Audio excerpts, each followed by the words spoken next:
So yung mga karpi, may ginagawa ang motor, no? Nasunugan ng harness. No? Swerte yan na idala niya pa dito yung motor niya at na ganyan itsura ng harness niya, no? So nasunog yan, gawa ng may nadikit na ground.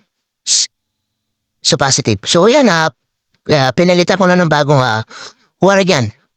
So tinrace ko talaga ako sa nagmula. Doon ako nag-cut, then doon ako nagduktong. So yan. Para please walang magiging problema, maayos talaga.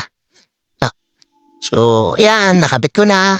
So, sinikir ko na yung harness dyan.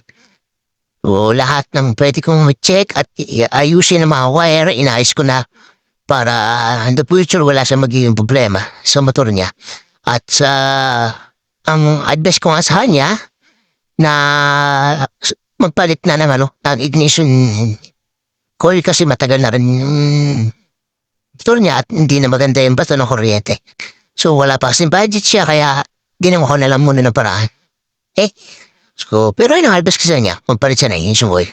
No, naginis din ako carburetor dyan. No, hindi ko na pinakita sa video. Yun lang, bye-bye, peace out.